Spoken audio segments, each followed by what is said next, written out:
पर लिखा आ रहा है क्या? हम लाइव आ गए हैं दोस्तों के। ओके ओके ओके, चलिए लाइव यहाँ तो दिखा रहा है, बाकी आप सभी दोस्त बताएंगे कि लाइव हैं भी या नहीं।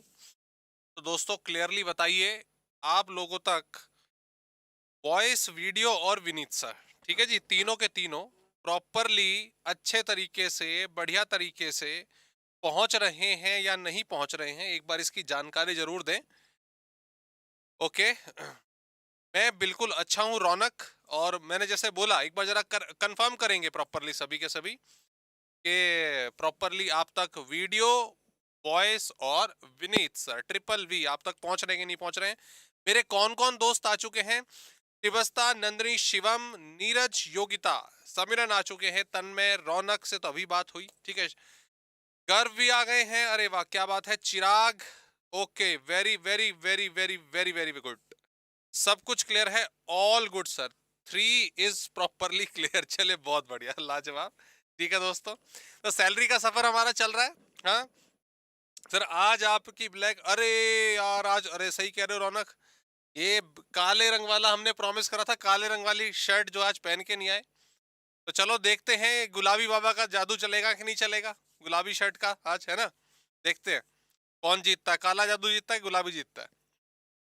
ओके सो दोस्तों, जैसा कि हमने लास्ट 2 क्लास से हम अपना सैलरी वाला टॉपिक कर रहे हैं, हमने अलाउंसेस वाला कंटेंट, हमने पर्क वाला कंटेंट, इससे 2 पहली लाइव सेशन में प्रॉपरली अच्छे तरीके से रिवाइज करा। उम्मीद करता हूं आप लोगों को अच्छे तरीके से समझ आया होगा, और कोई भी क्वेरी, कोई भी डाउट अगर आपका रेज हुआ है तो वो भी आपने कंफर्म करा है। दोस्तों आज हम अपनी सैलरी वाला जो टॉपिक है उसको वाइंड अप करेंगे, और सीधी सी बात है उस सिचुएशन में हम आज अपना टॉपिक लेकर आए हैं रिटायरमेंट बेनिफिट। रिटायरमेंट बेनिफिट को डिस्कशन कर रहे थे लास्ट क्लास में, सर कैसे हो पाएगा इतनी जल्दी, तो इसीलिए एक सेपरेट क्लास पूरी की पूरी हमने अपने मेन रिटायरमेंट बेनिफिट्स के लिए रखी है। इसमें प्रोविडेंट फंड, इसमें ग्रेचुइटी, इसमें पेंशन और इसमें लिव इन कैशमेंट, ये सारे के सारे टॉपिक हम दोस्तों करने वाले हैं। ओके जी, ओके चलो आगे बढ़ते हैं। बहुत very good Shivam, very good, अगर आपने ऐसा किया है तो बहुत अच्छी बात है, अभी समय है हमारे पास, अच्छे तरीके से कंटेंट हम पूरा कर सकते हैं। ठीक है thank you so much Sameeran. Sir मैं, अरे यार कैसे पहनूं, अब तो देखो घर से दूर हूं ना, नहीं तो पहन लेता, क्या दिक्कत थी। चलिए चलिए आगे बढ़ते हैं दोस्तों, thank you so much all, और लाइक बढ़ते रहने चाहिए दोस्तों तक, आपका जो हमारा ये सेशन है शेयर होता रहना चाहिए। सबसे पहले हम बात करेंगे रिटायरमेंट बेनिफिट में अपने प्रोविडेंट फंड की। तो जैसा कि मैंने भी बताया दोस्तों आपको कि हम प्रोविडेंट फंड के बारे में बात करेंगे, हम ग्रेचुइटी के बारे में बात करेंगे, हम बात करेंगे पेंशन के बारे में, और हम बात करेंगे लीव इनकैशमेंट के बारे में। ठीक है, बाकी तो एज सच कोई इतना डिटेल में नहीं है, और ये बहुत ही मेन 4 पॉइंट है, और इसमें से 4 पॉइंट आपके डेफिनेटली आते ही आते हैं। ओके जी, चलो आगे बढ़े फिर। तो सबसे पहले आ गया हमारा प्रोविडेंट फंड। प्रोविडेंट फंड के कितने केस, प्रोविडेंट फंड के हमारे कितने, 4 केस। सर टैक्स बाबा से टैक्स कर रहे हैं तो डर नहीं लगता? अरे वाह बहुत अच्छी बात है। लॉ बाबा, टैक्स बाबा, अकाउंट्स बाबा, सारे बाबा आप यहीं इकट्ठे करोगे आप सीओसी एजुकेशन में, मुझे लग रहा है। ओके, प्रोविडेंट फंड में हमारे, अगर हम देखें टैक्सेबिलिटी के आधार पर, हम डिवाइड करते हैं अपने टोटल कितने टाइप्स, सर 4 टाइप्स होते हैं, 4 टाइप्स होते हैं। एक है हमारा एसपीएफ, स्टैट्यूटरी प्रोविडेंट फंड, जो यूजुअली गवर्नमेंट एम्प्लॉयज के लिए होता है। दूसरा है हमारा आरपीएफ, रिकॉग्नाइज्ड प्रोविडेंट फंड, जो बेसिकली नॉन गवर्नमेंट एम्प्लॉयज के लिए हुआ, लेकिन ये आपके प्रोविडेंट फंड एक्ट से रिकॉग्नाइज होती है इनकी स्कीम, उसे आरपीएफ बोला जाता है, रिकॉग्नाइज प्रोविडेंट फंड। यूआरपीएफ या यूपीएफ, अनरिकॉग्नाइज प्रोविडेंट फंड, ये नॉन गवर्नमेंट है, और जो रिकॉग्नाइज नहीं है प्रोविडेंट फंड एक्ट से वो इसके अंदर आते हैं। Okay, and finally PPF, public provident fund. Public provident fund दोस्तों इंप्लॉयर इंप्लॉय रिलेशनशिप में एग्जिस्ट नहीं होता, ये बेसिकली आपका सेल्फ एम्प्लॉयड लोगों के लिए होता है, या फिर जो वॉलंटरी अपना कुछ सब्सक्रिप्शन एक्स्ट्रा डालना चाहते हैं प्रोविडेंट फंड में, उनके लिए होता है। लेकिन क्योंकि सीधी सी बात है हम प्रोविडेंट फंड अभी पढ़ रहे हैं, तो मैं ये भी आपको इसी हेडिंग के साथ यहीं पर ही करा दूंगा। ओके, तो 4 टाइप्स हो गए, 4 टाइप्स हो गए, एसपीएफ गवर्नमेंट एम्प्लॉय वाला, नॉन गवर्नमेंट के लिए 2 हो गए, आरपीएफ, यूआरपीएफ, और जो सेल्फ एम्प्लॉयड होते हैं उनके लिए पीपीएफ। कॉन्ट्रीब्यूशन या रिटर्न कहिए, प्रोविडेंट फंड में 4 तरीके का होता है। Employees contribution, employer's contribution, interest और एक्यूमुलेटेड बैलेंस। ध्यान दीजिएगा दोस्तों, आप मेरी कंपनी में आए, आपने बोला सर हमारी इमोल्यूमेंट्स, हमारी सैलरी कितनी होगी, ओके। तो मैंने बोला जी आपकी सैलरी होगी कितनी, 50,000 रुपए। कितनी, 50,000 रुपए, ओके। पूरा का पूरा महीना खत्म हुआ, आप मेरे पास पहुंचे सैलरी लेने के लिए। कितना, सैलरी लेने के लिए। मैंने आपको थमाए, ये लीजिए आपकी मंथली सैलरी, उस पे थे 45,000 रुपीज। कितना, 45। सर बात हुई थी 50 की, ये आप मुझे 45,000, 45,000 रुपए क्यों दे रहे हो? दोस्तों आपकी सैलरी 50,000 ही है, लेकिन उस 50,000 में से 5,000 रुपए कंपलसरी एज पर लॉ आपके प्रोविडेंट फंड में जमा हो जाएंगे। ठीक है, वो कंट्रीब्यूट कौन कर रहा है? वो कंपनी कंट्रीब्यूट कर रही है। मैंने ये नहीं बोला था आपकी सैलरी इन हैंड 50,000, आपको टोटल कंपनी की तरफ से जो बेनिफिट मिलेगा वो 50,000 का होगा। उसमें से 45,000 रुपए आपको हाथ में मिल जाएंगे और 5,000 रुपए इंप्लॉयर्स कंट्रीब्यूशन के नाम के होंगे, इंप्लॉयर्स कंट्रीब्यूशन नाम के होंगे, जो ऑब्वियसली आपके प्रोविडेंट फंड स्कीम में जमा हो जाएंगे। ठीक है, क्लियर? आपके पास 45,000 रुपए आए, आप 45,000 रुपए लेकर घर जाने लगे। मैंने कहा रुको, थमो, मैंने पीछे से पकड़ लिया आपको। मैंने कहा इसमें से 5,000 रुपए और दे। ये 5,000 रुपए किस बात के? ध्यान दीजिएगा, यहां पर आपके प्रोविडेंट फंड में मैं पैसे डाल रहा हूं, मालिक एम्प्लॉयर। क्या तुम नहीं डालोगे? क्या तुम्हारा कोई अधिकार नहीं है? क्या तुम्हारी अंतरात्मा आपको आवाज नहीं दे रही कि मालिक पैसे डाल रहा और मैं ना डालूं? रुक, मैंने 5,000 रुपए और ले लिए। ये 5,000 रुपए एक तरह से जो आपको मिलने वाला था उसी में से ही आपने कंट्रीब्यूट करा। That is employees contribution, that is employees contribution. तो सीधी सी बात यहां पर ही निकल के आती है कि प्रोविडेंट फंड में जो पैसा जमा होता है वो दो एंड से होता है, दो एंड से होता है। एक जो हाथ में सैलरी आने वाली थी एम्प्लॉय की, उसी में से ले लिया गया, ठीक है, that is what, employees contribution. और एक एम्प्लॉयर, मालिक अलग से डालता है और उसे कहा जाता है एम्प्लॉयर्स कंट्रीब्यूशन। तो दोनों का कंट्रीब्यूशन क्लियर है? ठीक है, जो दोनों के दोनों पॉइंट्स हैं बिल्कुल क्लियर है? यस और नो? डन। अच्छा, ये पैसा दोनों का, एम्प्लॉयर का और एम्प्लॉय का, जमा हो जाता है एक स्पेसिफिक ट्रस्ट में, स्पेसिफिक स्कीम में। पैसा जमा हो रहा है, मालिक डाल रहा है, मैं मतलब एज एन एम्प्लॉय कंट्रीब्यूट कर रहा है फ्री में नहीं, ऑब्वियसली उसके ऊपर कुछ इंटरेस्ट मिलना चाहिए, उसके ऊपर कुछ इंटरेस्ट मिलना चाहिए। तो ये इंटरेस्ट हो गया, पैसा जमा होता रहता है, उस पर इंटरेस्ट जो है वो लगता रहता है, लगता रहता है, इनकम एक्स्ट्रा जनरेट होती रहती है। और जब फाइनली एंड डे आता है, जब जॉब पूरी हो जाती है, तो प्रोविडेंट फंड में जितना भी पैसा जमा होता है वो सारा का सारा मिल जाता है और उसे कहा जाता है एक्यूमुलेटेड बैलेंस। तो स्टोरी ऑफ प्रोविडेंट फंड मोटा मोटा ही सभी को क्लियर है? यस और नो? जल्दी से बताएं। ठीक है, प्रोविडेंट फंड का जो मोटा मोटा कंसेप्ट है सभी को क्लियर है?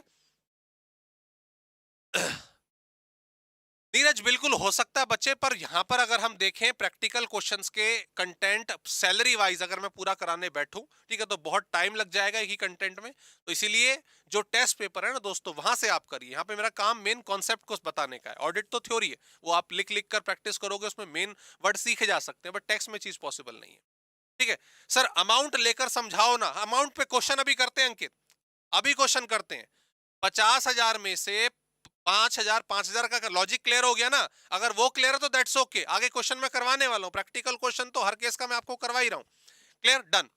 अब बात करते हैं ट्रीटमेंट पर, कि भाई इनकी जो टैक्सेबल ट्रीटमेंट है। सर आप जून टर्म के लिए full mock test paper solve कराएंगे ना? हाँ भाई हाँ, समय आएगा उसका भी, पहले रिवीजन अपनी कंप्लीट कर लें। ठीक है, ओके, ध्यान दीजिए दोस्तों। अब आते हैं टैक्सेबल ट्रीटमेंट पर क्या होती है। सबसे पहले एसपीएफ के लिए बात करते हैं। एसपीएफ मैंने बोला था गवर्नमेंट एम्प्लॉय, सबसे ज्यादा मजे इनके होते हैं। क्लियर? एक तो एम्प्लॉयज कंट्रीब्यूशन, जो एम्प्लॉय ने अपनी जेब से पैसे डाले थे, वो 80C की डिडक्शन के लिए एलिजिबल हैं। आप सिलेबस की रिवीजन करके बैठे हो तो ऑब्वियसली आपको पता होगा डिडक्शन एक चैप्टर होता है जहां पर हमारी वेरियस स्कीम्स होती हैं और हमें टैक्स बचाने का मौका मिलता है। Got the point? तो 80C की डिडक्शन के लिए एलिजिबल है।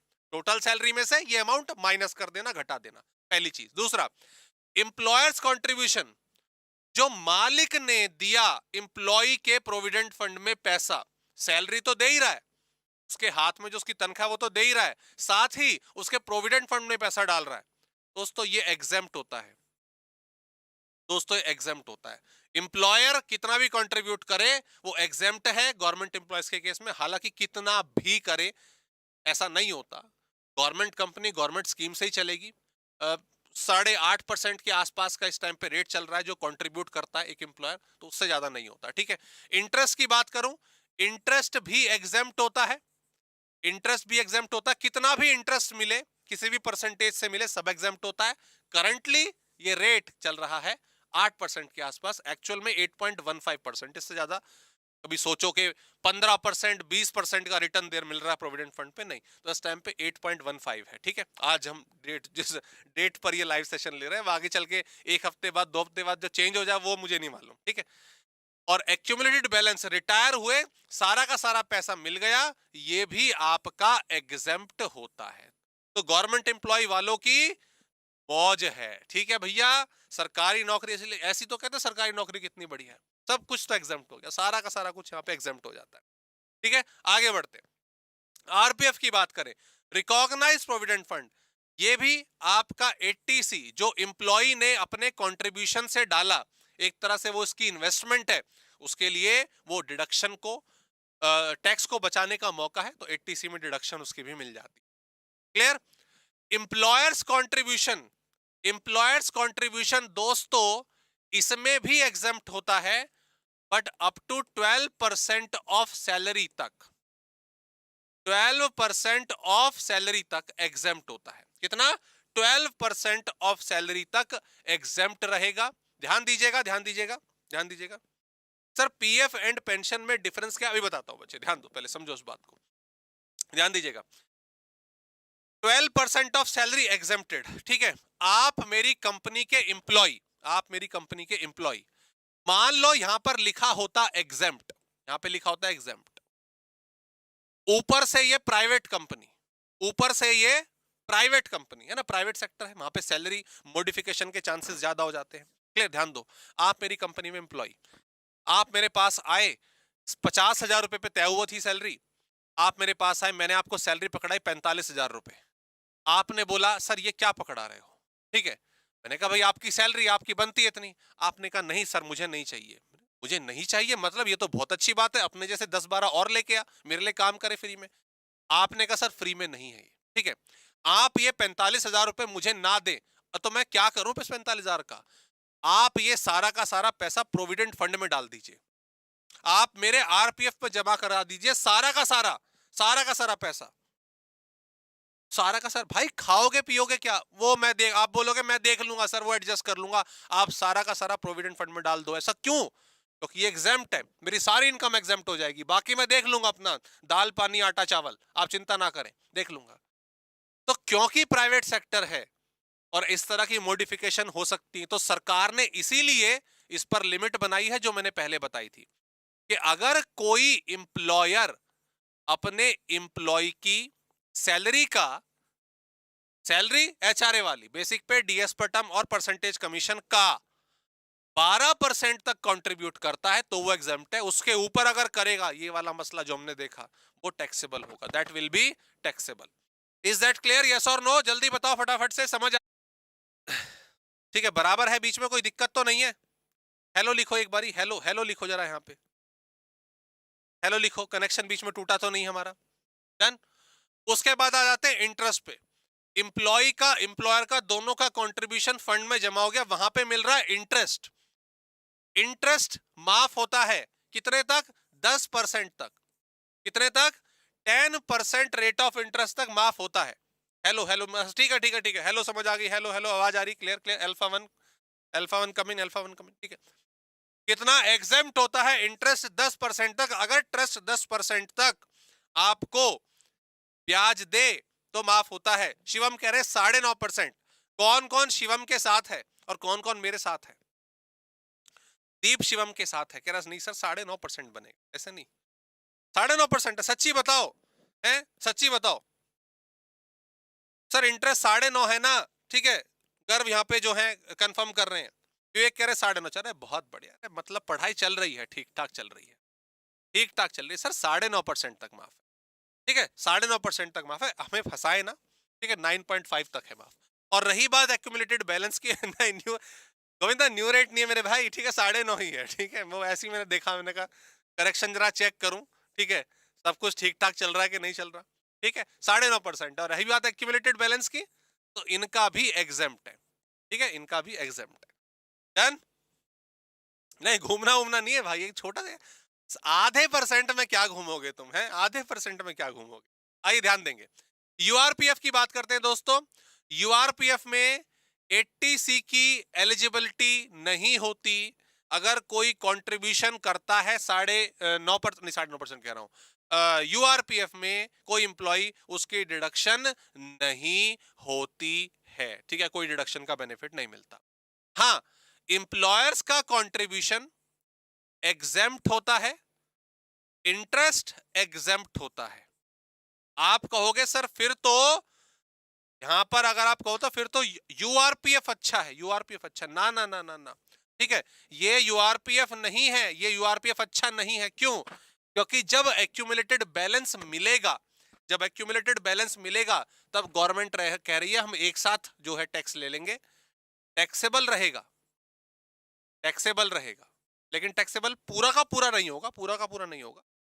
जो एम्प्लॉयर एम्प्लॉयर का कंट्रीब्यूशन टोटल मिला होगा प्लस उसके ऊपर इंटरेस्ट, ये दोनों टैक्सेबल होंगे। देखो बात को समझिएगा, बात को समझिएगा, ध्यान दीजिए।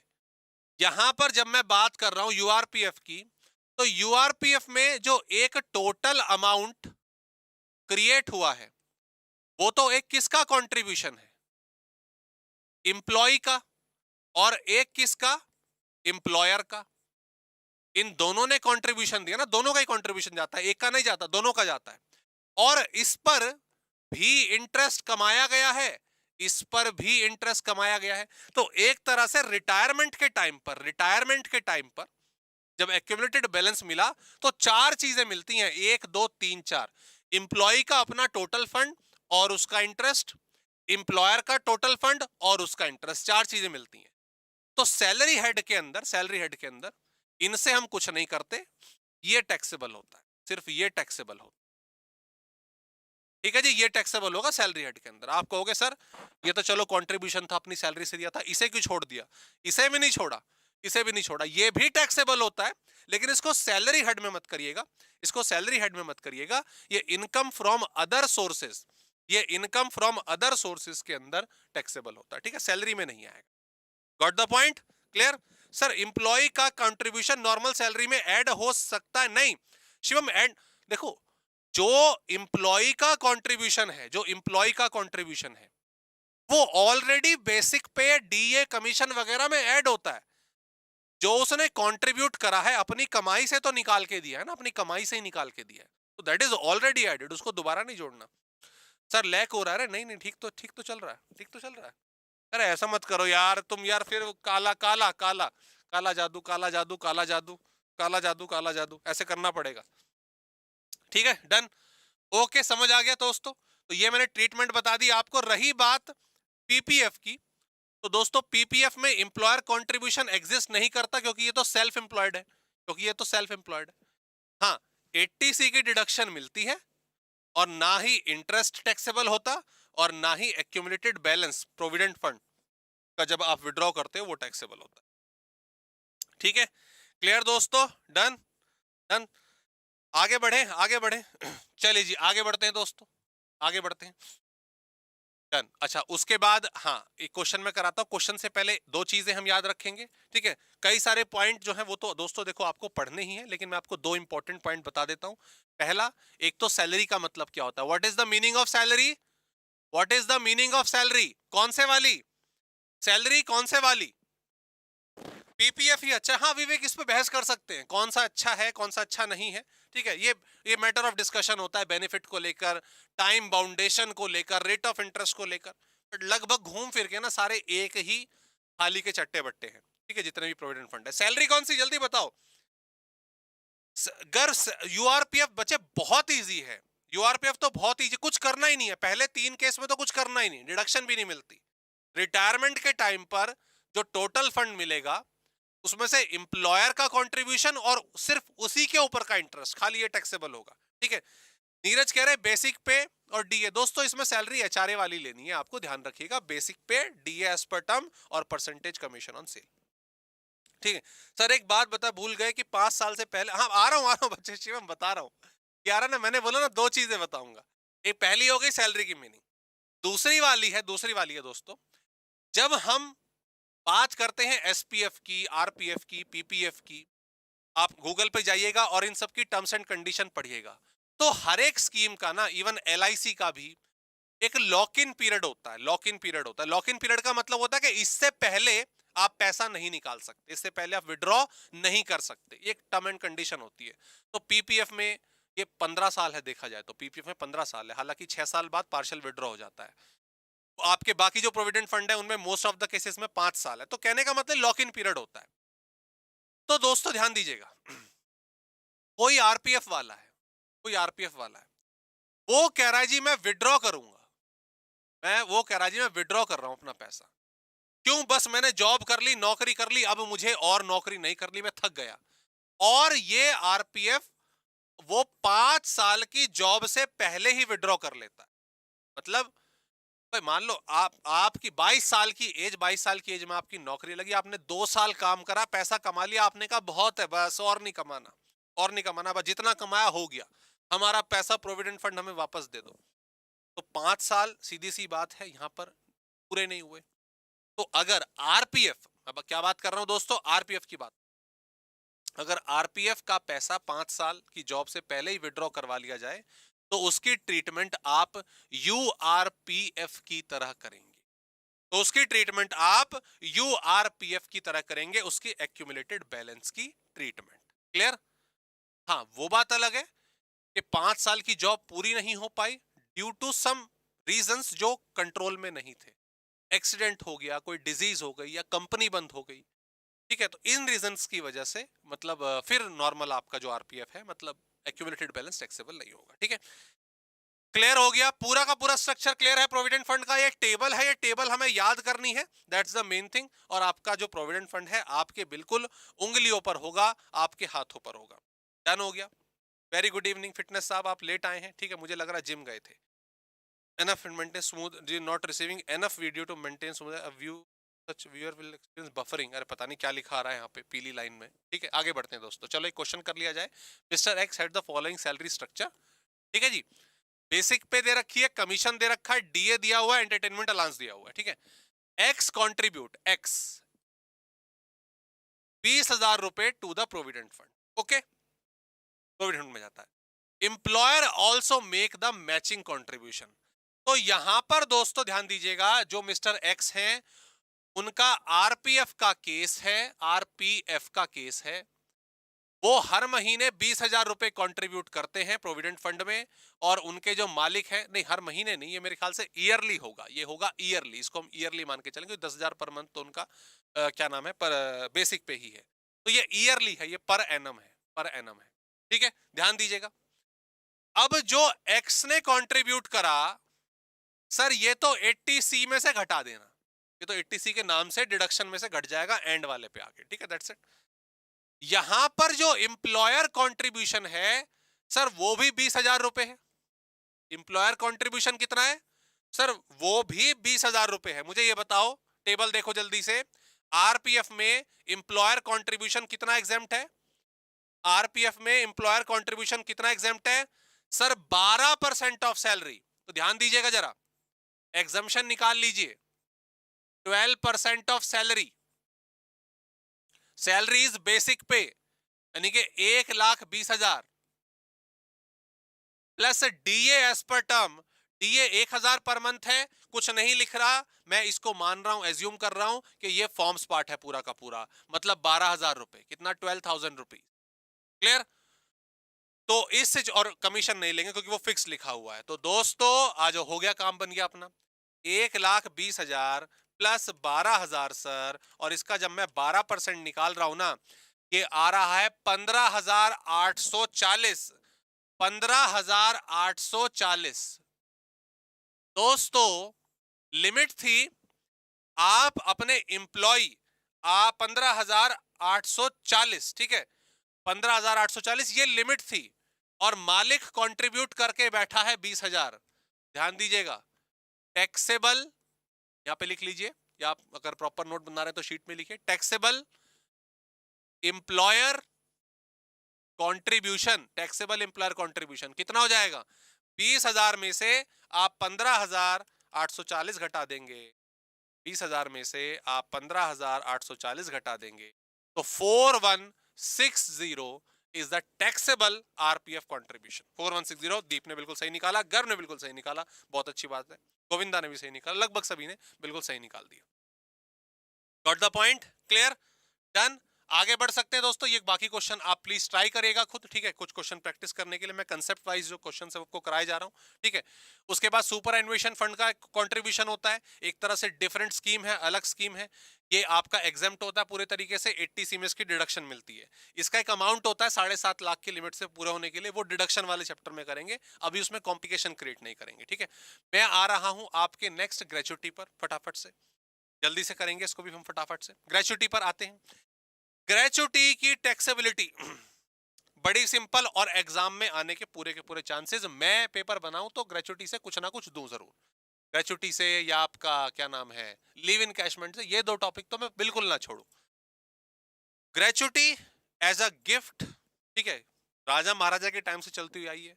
जब कोई सभा में से राजा के दरबार छोड़ के जाता था कि जी मालिक अब मैंने बहुत गाना गा लिया, मालिक अब मैंने बहुत मुहावरे सुना लिए, अब घर जा रहा हूं, तो मालिक उस टाइम पे गिफ्ट दिया करता था, ठीक है, कि भाई अपना जो नेकलेस है निकाल के दे दिया।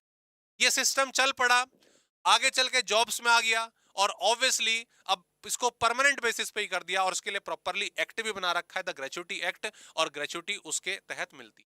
ग्रेचुटी रिटायरमेंट के टाइम पर एक लमसम अमाउंट मिल जाता है, ठीक है, और जो प्रोविडेंट फंड का आपने खुद जोड़ा था, ग्रेचुटी बैठे बिठाए मिल जाता है, आप इतना कह सकते हैं, ठीक है? आपके होते हुए सब इधर है बहुत अच्छी बात, बहुत अच्छी बात, ठीक है?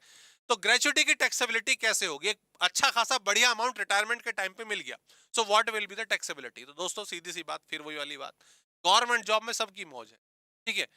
Case one, in case of government employee सब कुछ माफ भैया, तुम मौज लो, तुम्हें कोई दिक्कत वाली बात नहीं है, तुम मौज लो, तुम्हारा सारा एग्जाम्प्ट होगा, ठीक है? हाँ जी, गुड जेस्चर के जैसे शिवम ने बोला, एज अ गिफ्ट जो है एम्प्लॉयर्स को मिलता है। ओके, नाउ नेक्स्ट, अब गवर्नमेंट एम्प्लॉयज को तो एग्जेम्प्ट कर दिया, नॉन गवर्नमेंट एम्प्लॉयज के दोस्तों दो केस आते हैं, नॉन गवर्नमेंट एम्प्लॉयज के दो केस आते हैं। इन case of non government employees एक केस है हमारा ये वाला, और एक केस है हमारा ये वाला। ग्रेचुटी जब प्रोवाइड कराएगी, आजकल क्या होता है, आपने अकाउंटिंग स्टैंडर्ड या इंडेस में एक ग्रेचुटी को लेकर एक आप इंडेस भी पढ़ते हैं, ग्रेचुटी को लेकर पढ़ते हैं, मतलब एक प्रोविजन होता है जिसमें हमें कैलकुलेट करना होता है ग्रेचुटी फंड्स के बारे में, कंट्रीब्यूशन के बारे में। कहने का मतलब ये है कि आज के टाइम पे ग्रेचुटी, प्रोविडेंट फंड, बोनस, इन सब के प्रॉपर लॉज हैं, और उन लॉज के अकॉर्डिंग, उनके ट्रस्ट के अकॉर्डिंग, उनके कलेक्टिव स्कीम के अकॉर्डिंग कंपनीज को अपने फंड्स क्रिएट करने पड़ते हैं और अपने एम्प्लॉयज को देने पड़ते हैं, ठीक है? ये सारा का सारा आपने कहां पढ़ा? ग्रेचुटी एक्ट में पढ़ा होगा, और शायद फाउंडेशन में आपने पढ़ा, क्लियर? तो अगर कोई कंपनी उनकी स्कीम, कंपनी की स्कीम आपकी कवर्ड है, कवर्ड अंडर ग्रेचुटी एक्ट है, तो हम ये ट्रीटमेंट करेंगे, और not covered under gratuity act है तो हम ये ट्रीटमेंट करेंगे। सिंपल सी दो ट्रीटमेंट है, दो कैलकुलेशन है। हाँ, लॉ में भी आपने पढ़ा, ठीक है? अब यहां पर तरीका बिल्कुल सिंपल है कि जो टैक्सेबल ग्रेचुटी है टी इज इक्वल्स टू जो मिली होगी minus exempted, taxable is equal to received minus exempted, बराबर है, कोई दिक्कत वाली बात नहीं। तो स्लाइड ठीक से दिख नहीं रही, मैं बड़ी कर रहा हूं बच्चे, मैं बड़ी कर रहा हूं इसको, मैंने जानबूझ के छोटा करा था ताकि दोनों पॉइंट आ जाए इस तरीके से।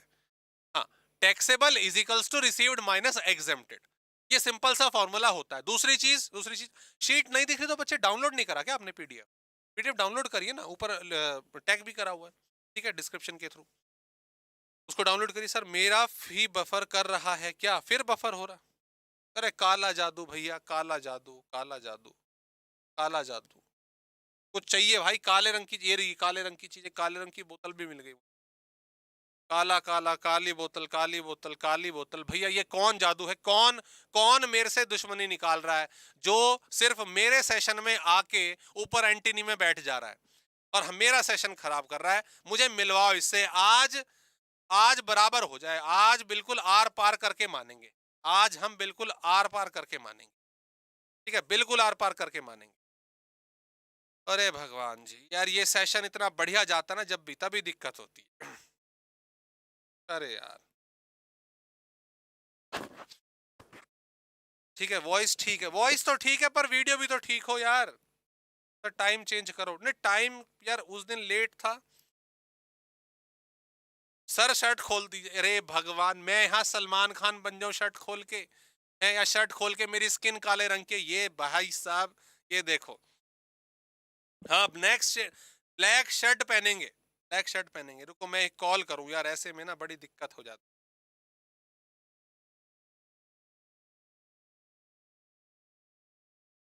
मैं एक कॉल कर लूं, थोड़ा शायद अब ठीक तो हो गया है, अब ठीक है, ठीक है। आओ ध्यान दें, taxable is equal to received minus exempted. Exemption वही करेंगे दोस्तों, तीन चीजें कैलकुलेट करेंगे बाबा। अरे अगर ये बफर हो तो मैं रिफ्रेश कर दूं, कर सकते हैं, मतलब ऐसा तो नहीं कि सेशन एंड हो जाएगा बाबा। हाँ जी, हाँ जी, चल, okay okay, thank you so much, thank you so much. चलिए जी, रिपोर्ट ली है हमने। चलो आओ फटाफट से। तो लीस्ट ऑफ द फॉलोइंग जैसा एचआरए में करा करते थे दोस्तों, तीन चीजों की, तीन चीजें लिखेंगे, उन तीन में से जो लोअर होता है उसको सीधी सी बात है हम क्या नाम है माइनस कर देंगे, एग्जम्प्ट कर देंगे। तो वो तीन चीजें क्या है, बिल्कुल सिंपल है, बिल्कुल सिंपल है। सबसे पहला तो वही है, एक्चुअल रिसीव्ड और 20 लाख रुपए, एक्चुअल रिसीव्ड और 20 लाख रुपए, दोनों में सेम है, दोनों में बिल्कुल सेम है, दोनों में कोई डिफरेंस नहीं है, ठीक है, दोनों में बिल्कुल डिफरेंस नहीं है, दोनों का सेम है। दोनों में अगर कुछ डिफरेंस है तो वो है तीसरे वाला पॉइंट, वो है तीसरे वाला पॉइंट, दोनों का तीसरे वाला पॉइंट। ये तीसरे वाला पॉइंट क्या है, 15 day salary for each completed year of service और part thereof in excess of 6 month. इसका मतलब ये है, शॉर्ट में लिख दूं मैं, आधे महीने की सैलरी, 15 दिन की, 15 अपॉन, लेकिन इसमें 26 आता है, इंटू ईयर्स, इंटू ईयर्स, कितने साल। ईयर याद रखिएगा, अगर 6 महीने से ज्यादा का समय है तो उसको फिर सीधी सी बात है हम पूरा कंप्लीटेड ईयर मानते हैं, मतलब जान लो 20 साल 8 महीने तो 21 साल उसको मान लीजिएगा, क्लियर। और यहां पर जो सैलरी आती है दोस्तों, वो होती है basic pay plus DA only, याद रखिएगा। डीए कंप्लीट है, डीए कंप्लीट है, डीए कंप्लीट है, नितिन सर की स्कीम मैंने लगा दी है, डीए कंप्लीट है। ये रिफ्रेश होकर सही होना चाहिए, उन्होंने कहा था, अब मैंने ये रिफ्रेश कर दिया है। अब ये रिफ्रेश ही होता जा रहा है भाई, ये क्या समस्या है। हम्म, ठीक आ रहा है, राउंड ऑफ हो गया, ठीक है, अब ठीक आ रहा है, ठीक आ रहा है। अभी बर्फ तो नहीं हो, बर्फ कह रहा हूँ, बफर तो नहीं हो रहा, फिर बफर हो रहा है, फिर बफर, ठीक है। और उसके बाद फाइनली जो दूसरे वाला केस है दोस्तों, जो दूसरे वाला केस है वो है 15/30 इंटू ईयर्स, इंटू ईयर्स। इस वाले में याद रखिएगा, इस वाले में याद रखिएगा, जो मंथ है उसको कंप्लीटली इग्नोर करा जाएगा, मतलब 20 साल 11 महीने 29 डेज भी हैं तो भी हम उसको आगे एडजस्ट नहीं करेंगे, तो भी हम उसको आगे एडजस्ट नहीं करेंगे, ठीक है। और फाइनली लास्ट इज इसमें सैलरी, सैलरी दोस्तों इसमें होती है basic pay plus DA as per term और परसेंटेज कमीशन ऑन सेल, मतलब एचआरए वाली सैलरी, मतलब एचआरए वाली सैलरी। तो दोस्तों ध्यान दीजिएगा, ग्रेचुटी इज वेरी सिंपल, ये तीन केस याद रखने हैं एग्जाम्शन के, तीनों में से जो लोअर होगा, तीनों में से जो लोअर होगा वो आपका एग्जाम्प्ट होगा, उसे माइनस कर देंगे। फर्क सिर्फ इतना है कि जो तीसरा आइटम है वो दोनों में वो डिफरेंट है, ठीक है। डन दोस्तों, क्लियर है यहाँ पे। अब ठीक हो गया, अब ठीक हो गया दोस्तों, अब ठीक हो गया है बिल्कुल, अब बिल्कुल ठीक हो गया। चलिए आगे बढ़ते हैं, ठीक है। एवरेज 10 मंथ सैलरी, हाँ, और सॉरी सॉरी मिस कर गया, मैं मिस कर गया जज्बातों में जल्दी जल्दी। ये इंटरनेट पढ़ाने नहीं दे रहा। ये पिछले 10 महीने की सैलरी लेते हैं, हाँ सही कह रहे हैं। इनटू 10 मंथ्स, पिछले 10 महीने की सैलरी लेंगे और डिवाइडेड बाय 10 कर देंगे एवरेज के लिए, ठीक है। Okay done. अरे इंटरनेट ठीक चलिए यार, अब तो ठीक चल रहा है, नहीं चल रहा अब फिर रुक रहा है यार। ये मैं तो, मुझे लग रहा है मैं इंटरनेट वाला बन जाता हूँ। सर इस टाइम बफर ज्यादा होता है इसलिए टाइम चेंज कर दीजिए। यार is that a solution? Time का चेंज है तो करना ही पड़ेगा यार, अब तो ऐसे तो नहीं बात बनती है। मैं दोबारा रिपीट कर देता हूँ आयुष, मैंने ग्रेचुटी वाला पॉइंट यहाँ पे पढ़ा, ग्रेचुटी वाले में मैंने आपको यहाँ पे केस बताया, ठीक है। मैं एक बार दोबारा से रिपीट कर देता हूँ। Taxable is equal to received minus exempted, ये रूल हम जानते हैं, एचआरए से पढ़ते हुए आ रहे हैं। एग्जम्पशन क्या होती है? एग्जम्पशन दोनों केस में, कवर्ड और नॉट कवर्ड दोनों की बात कर रहे हैं। 3 पॉइंट कैलकुलेट करते हैं दोनों में, 3 पॉइंट। पहले दोनों के सेम है, ठीक है। पहला आपका एक्चुअल रिसीव और दूसरा 20 लाख, दोनों सेम है। मेन जो डिस्कशन है, मेन जो डिस्कशन है, मेन जो डिस्कशन है वो तीसरे पॉइंट की 15/26 into years into basic pay plus D A, ठीक है।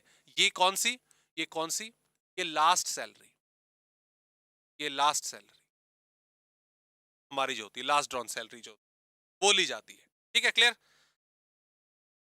हाँ वही वाली बात में को ना, मुझे लग रहा है ये बाद में जो 7 बजे वाले के बाद का समय है ना, 7 7:30 के बाद का, उस तब दिक्कत आ रही है। अब हालांकि ठीक है, एक्सीलेंट कनेक्शन लिखा जा रहा है तो हम बढ़ाते हैं, फिर आगे बढ़ाते हैं, ठीक है। लास्ट ड्रॉन सैलरी यहाँ पे हम लेते हैं। दूसरी तरफ यहां पर भी सेम है 15/30 इन 2 ईयर्स, लेकिन पिछले 10 महीने का, पिछले 10 महीने की सैलरी का हम एवरेज कैलकुलेट करते हैं, ठीक है। यहां पे एक डाउट है शायद बच्चे का, sir first cover under gratuity act में डीए एज पर टर्म लेंगे और कमीशन परसेंटेज नहीं लेंगे? नहीं, ध्यान देंगे धीरज। डीए अगर मैं बात कर रहा हूं कवर्ड वाले में, डीए आपका पूरा लिया जाएगा। डीए कवर्ड हो नॉट कवर्ड हो, sorry DA as per term हो या नहीं हो से फर्क नहीं पड़ता कवर्ड में, पहले वाले में, ठीक है। भाई पता नहीं नंदनी, ऐसा होता है नहीं होता, भगवान जाने क्या महिमा है इंटरनेट की, ठीक है। तो ये 10 महीने की एवरेज हमने यहाँ पे ये ले ली, ये पॉइंट हमने यहाँ पे डिस्कस करा। आगे बढ़ते हैं दोस्तों, क्वेश्चन करते हैं फटाफट से एक, ठीक है। क्वेश्चन करते हैं, क्वेश्चन पे आते हैं, ठीक है। बाकी पॉइंट आप डिस्कस कर लेंगे। कौन से वाला करवाऊं? 2 3 4 क्वेश्चन है यहाँ पे। चलो ये वाला सेकंड वाला क्वेश्चन करते हैं, बाकी है मॉड्यूल के मोस्ट ऑफ द क्वेश्चन, तो प्रैक्टिस भी हो जाएगी और चाहे तो आप क्रॉस चेक के लिए मॉड्यूल पर भी जा सकते हैं, ठीक है। डन।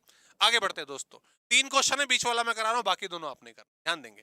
मिस्टर ओल्डमैन, ठीक है, मिस्टर ओल्डमैन है, retired from his job after 29 years 6 month 15 days, okay ji, ठीक है।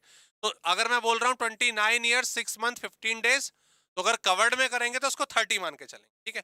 ब्राइटनेस ज्यादा है, ब्राइटनेस अब कैसे कम होती है? ऐसा तो नहीं, ब्राइटनेस ज्यादा है क्या? ठीक तो आ रहा है?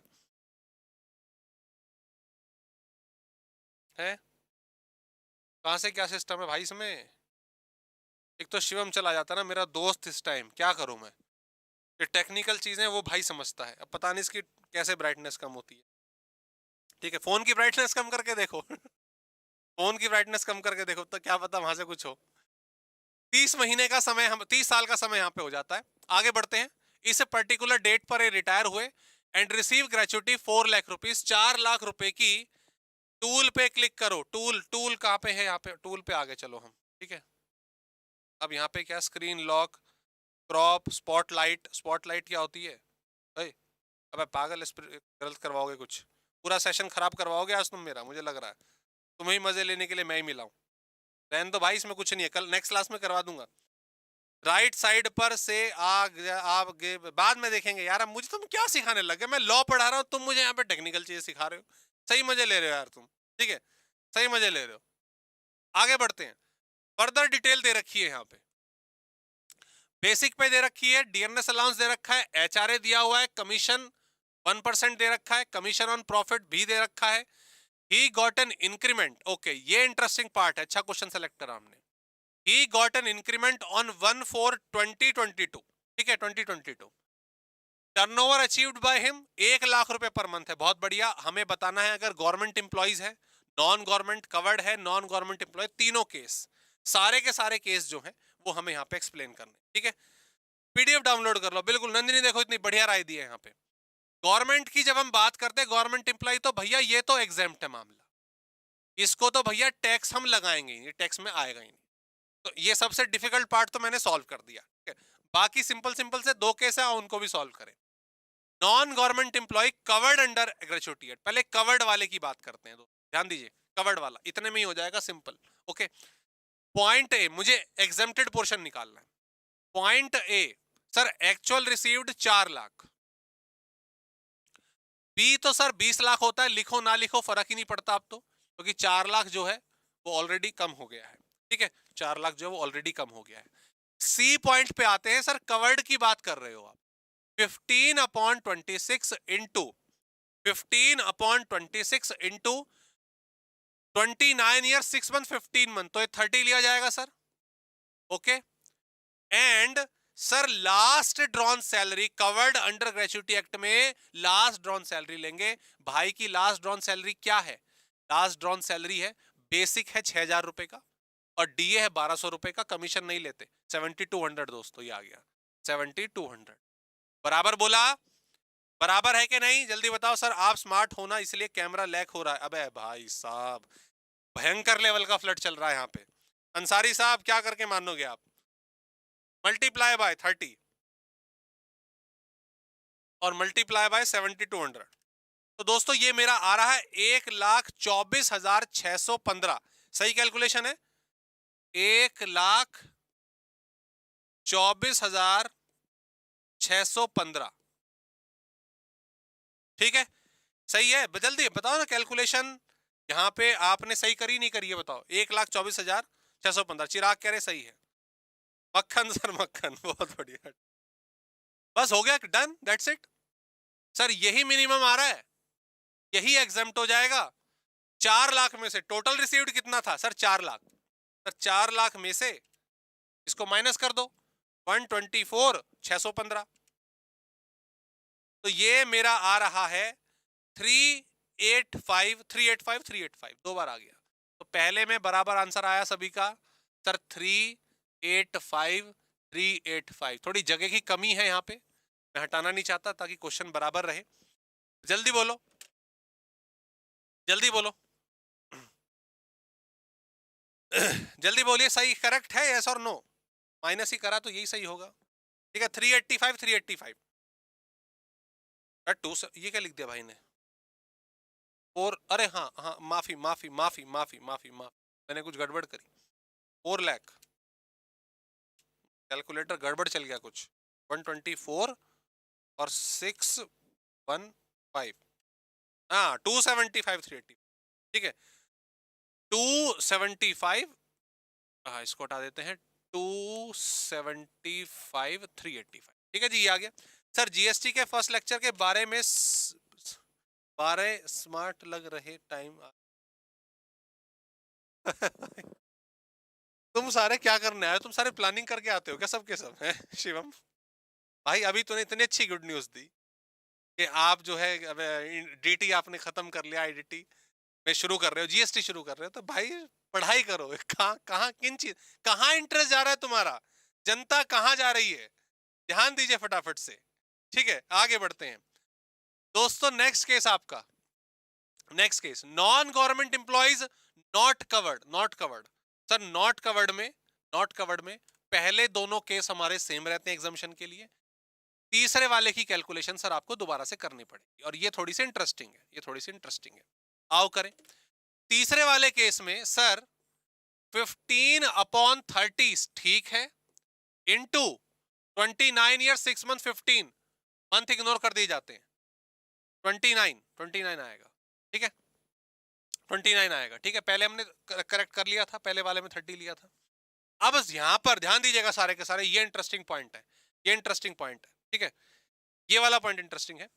यहां पर फिर लैग हो रहा है यार, मेन पॉइंट पे आके लैग होता है जब मेन चीज समझानी होती। लिखा हुआ नीचे एक्सीलेंट कनेक्शन है, बफर हो रहा है क्या, है ना? हाँ लिखा हुआ एक्सीलेंट कनेक्शन, बफर होने लग गया, ध्यान देंगे फटाफट से। यहां पर प्रॉब्लम यह है कि जो मुझे यहाँ पे सैलरी लेनी होती है, ये जो सैलरी लेनी है मुझे यहाँ पे, ये पिछले 10 महीने की एवरेज सैलरी हो, पिछले 10 महीने की एवरेज सैलरी हो, तो पहले मैं पिछले 10 महीने की सैलरी निकालूंगा और फिर उसको डिवाइड कर दूंगा 10 से, ताकि एवरेज सैलरी आ जाए। ध्यान दीजिए, ध्यान दीजिए फटाफट से। सर ये कैसी अजीब सी बात है? आप पहले 1 महीने की सैलरी लोगे, उसको फिर 10 से मल्टीप्लाई करोगे टोटल 10 महीने की सैलरी निकालने के लिए, और फिर 10 से डिवाइड करोगे।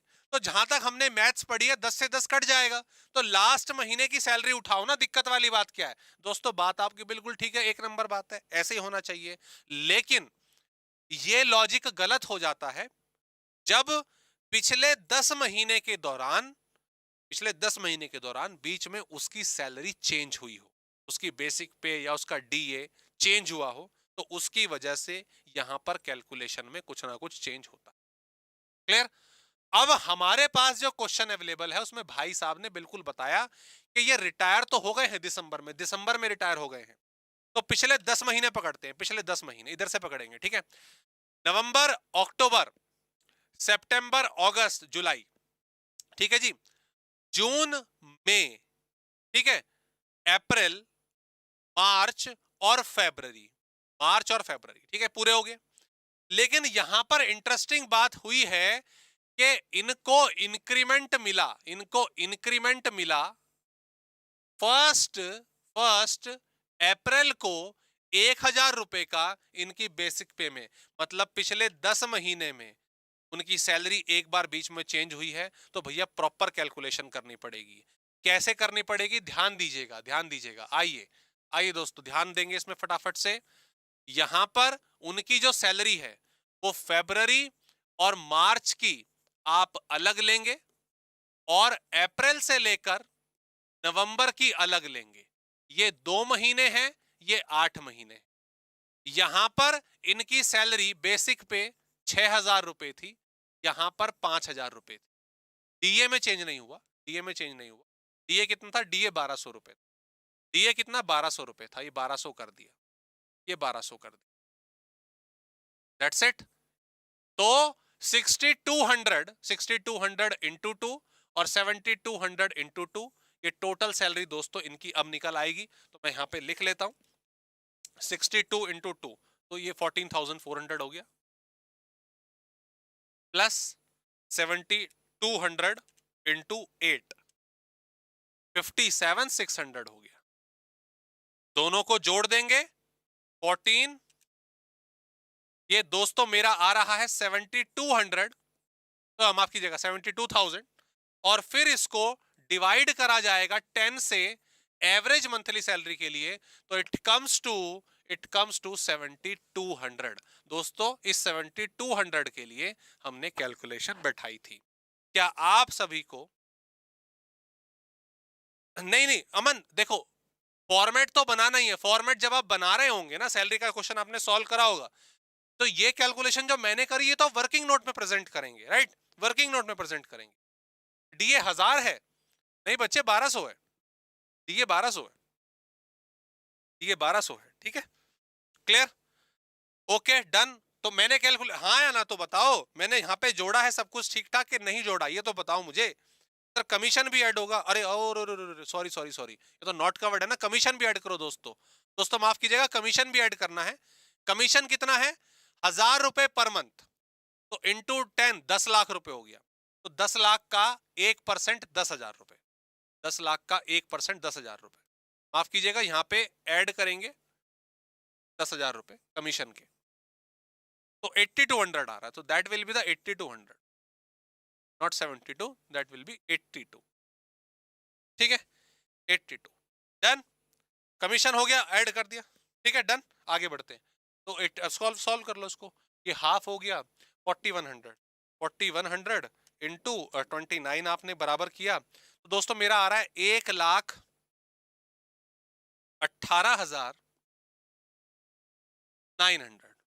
1,18,900, ये दोस्तों अमाउंट आ रहा है।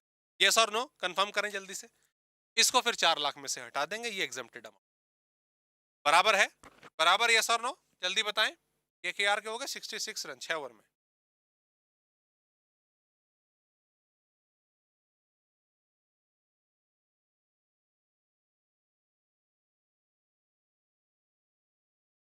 हाँ डीएस पर टर्म नहीं हमने माना है ना उसको, मैंने बोला हम सीएमए में लेके चल सकते हैं, एस पर टर्म उसको मान के चल रहे हैं। 1,08,900 उसको माइनस कर दो, ठीक है। ओके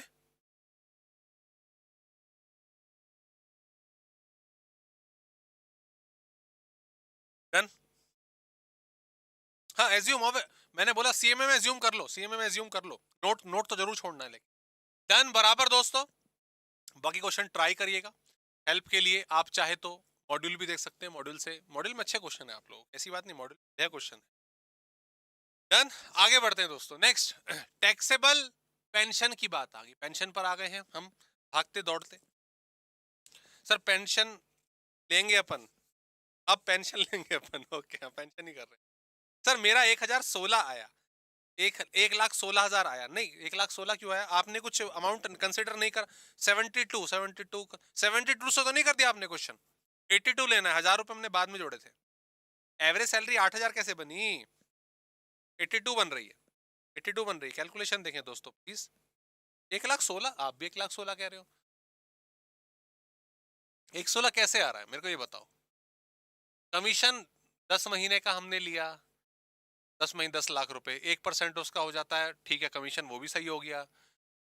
दिए आपने 1,200 लिया, कैलकुलेशन ठीक तो है।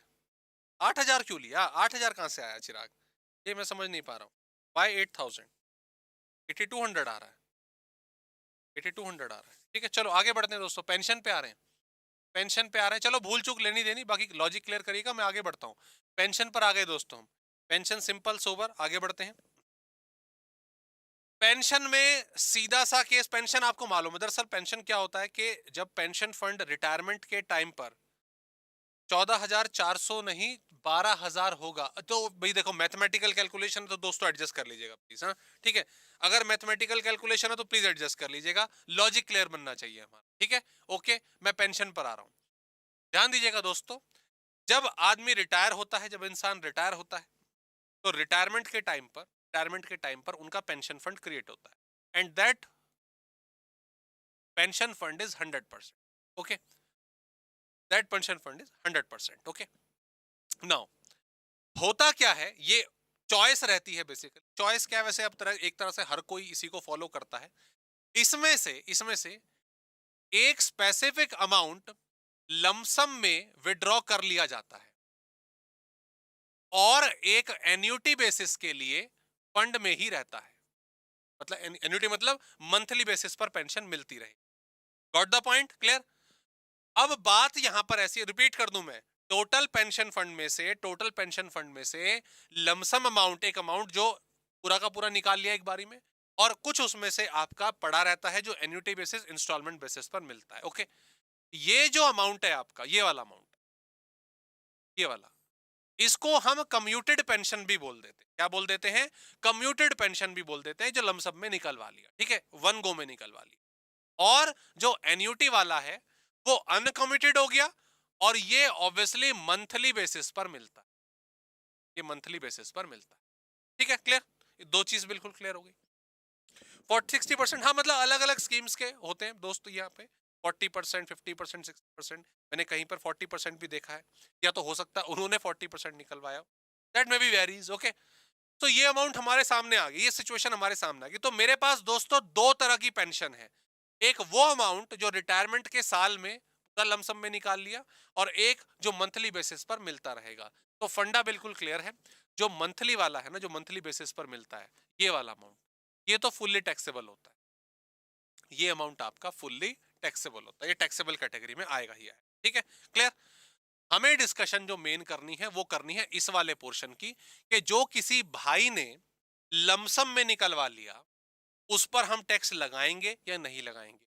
तो सिंपल सा पॉइंट, दो दो दो केस याद रखने, दो केस याद करने, ठीक है, दो केस याद करने, मतलब देखो गवर्नमेंट वाला तो एग्जाम्प्ट है, गवर्नमेंट वाले को तो साइड ही कर दो, ठीक है। हमें दो केस याद रखने, non government employee, clear, non government employee, वो क्या है, वो क्या है, क्वेश्चन में बस ये चेक करिएगा, मैं एज्यूम कर रहा हूं, मैं एज्यूम कर रहा हूं, किसी भाई का, किसी भाई का ये 100% फंड था, किसी भाई का ये 100% फंड था, 100%।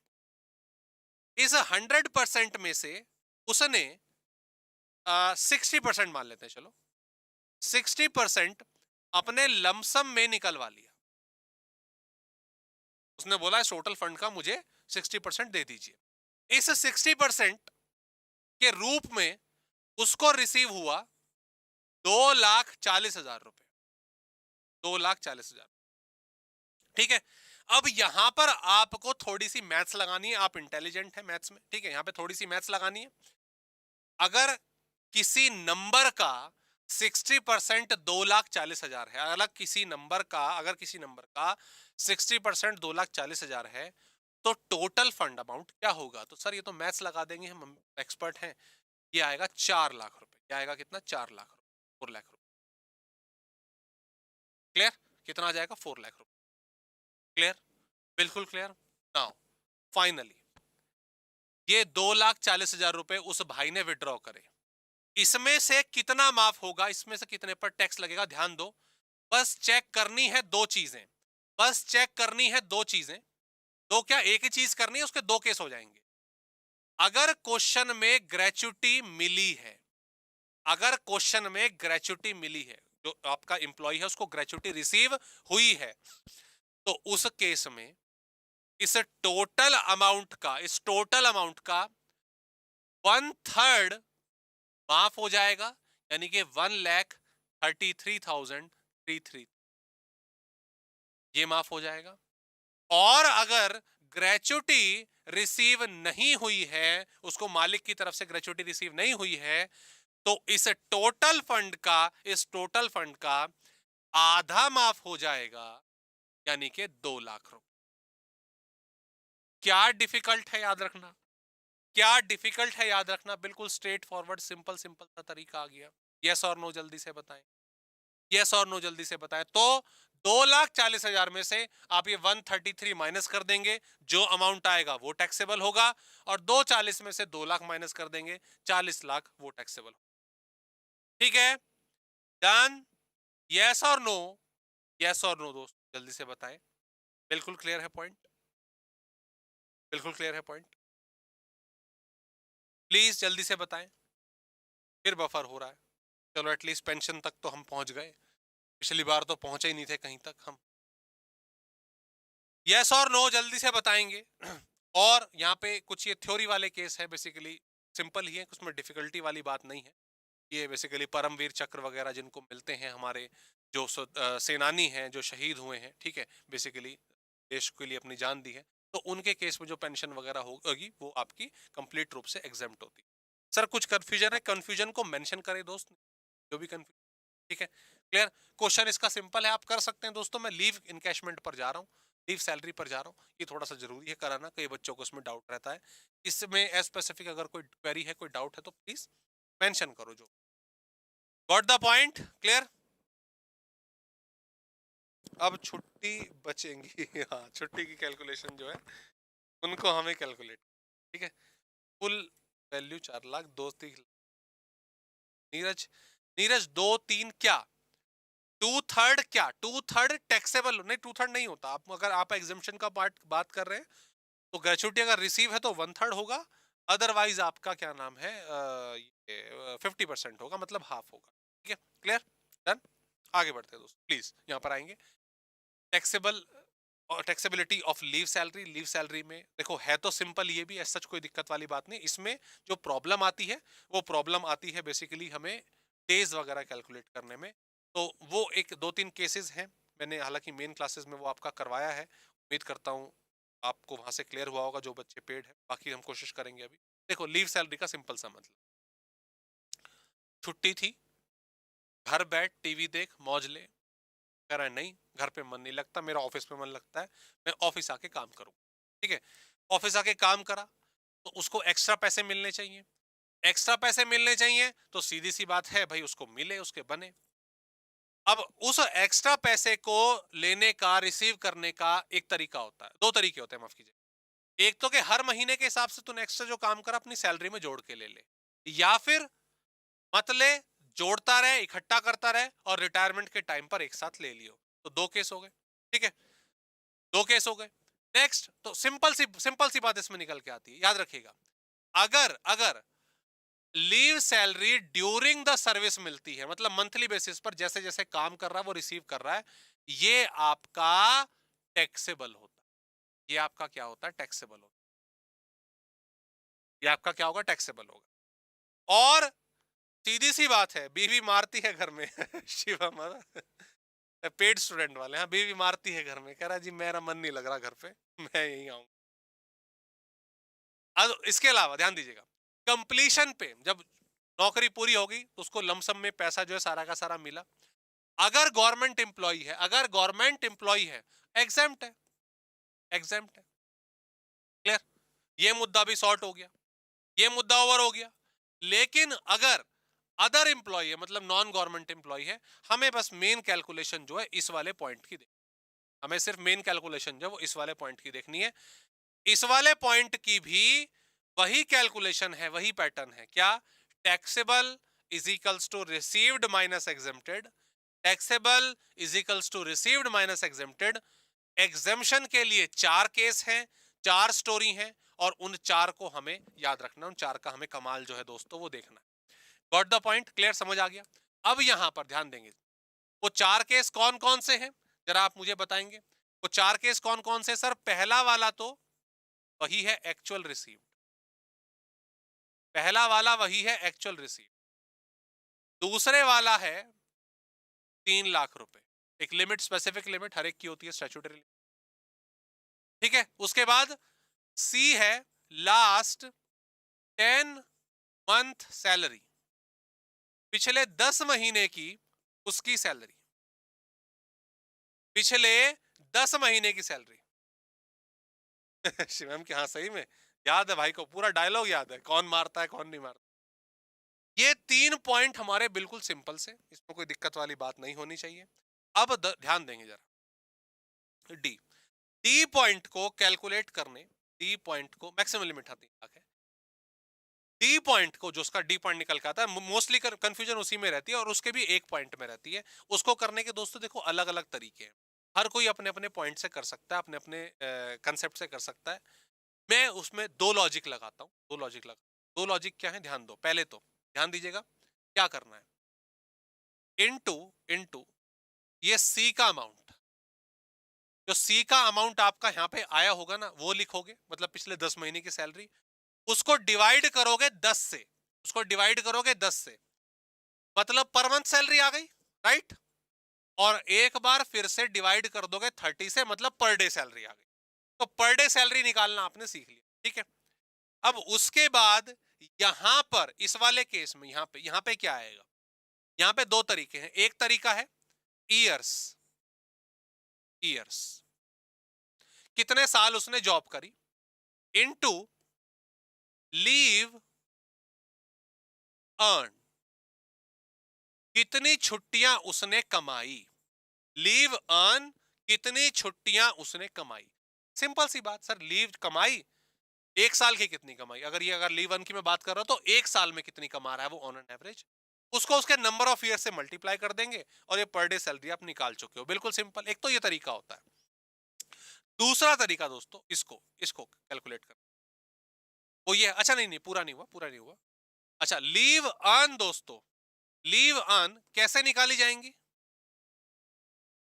Sir leave provided minus leave taken, है ना? बिल्कुल सिंपल सा तरीका। Sir during service government non government, हाँ बच्चे दोनों के लिए, दोनों के लिए तनुश्री, दोनों के लिए टैक्सेबल हो। ध्यान दीजिएगा दोस्तों, लीव अर्न छुट्टियां कमाई, वो छुट्टियां कमाई जो है एक साल की, हम ये पर ईयर की बात कर रहे हैं, पर ईयर की बात, क्योंकि ईयर तो हमने अलग से लिख दी है, ठीक है? लीव प्रोवाइडेड, इतनी छुट्टियां दी थी, कितनी दी थी सर? 20 दी थी। अच्छा कितनी छुट्टियां ली सर? 10 ली, 5 ली, मान लो 5 ली, तो यकीनन 15 छुट्टियां कमाई होंगी, तो 15 यहां पुट हो जाएगा। लेकिन याद रखिएगा ये जो लीव प्रोवाइडेड होती है ये हम मैक्सिमम 30 डेज पर ईयर के हिसाब से ले सकते हैं, मैक्सिमम 30 डेज के हिसाब से ले सकते हैं पर ईयर के हिसाब से। जैसे फॉर एग्जांपल आप क्वेश्चन सॉल्व करेंगे, क्वेश्चन में लिखा होगा कि मालिक ने, एम्प्लॉयर ने अपने एम्प्लॉय को एक साल में 25 दिन की छुट्टियां दी या वो देता है, 25 लिख लोगे। 28 दिन की छुट्टियां देता है, 28 लिख लोगे। 35 दिन की छुट्टियां देता है तो यहां 30 लिखा जाएगा। 45 दिन की छुट्टियां देता है तो यहाँ पे आपका क्या नाम है 30 के हिसाब से कैलकुलेशन होगी। तो ये थोड़ी कैलकुलेशन आपको देखनी पड़ेगी। डन, समझ आ गया। Maximum 30 leave. लीव टेकन तो एक्चुअल आएगा जो उसने वाकई में ली हो। दूसरी चीज ये डन हो गया, ये डन हो गया। मैं थोड़ा सा मिटा रहा हूं इसको। इंस्टेड ऑफ ये लिखने की बजाय, आप डायरेक्टली ये भी लिख सकते हो, leave provided, minus leave taken. और चाहे तो इनके पहले आप टोटल वर्ड लगा लो, दोनों के आगे टोटल वर्ड लगा लो। पूरी लाइफ में, लाइफ मतलब पूरी ड्यूरिंग द जॉब, पूरी की पूरी during the job, years multiply करने की जरूरत ही नहीं है ना, आपने पूरी कैलकुलेशन एक साथ निपटा दी। क्लियर? तो ईयर से मल्टीप्लाई करना है नहीं करना है that will be your decision, but the same rule यहां पर याद रखिएगा, as 30 days maximum by 1 year, for 1 year, for 1 year. ठीक है? जैसे मैं एक एग्जांपल देता हूं आपको क्वेश्चन आया। क्लियर?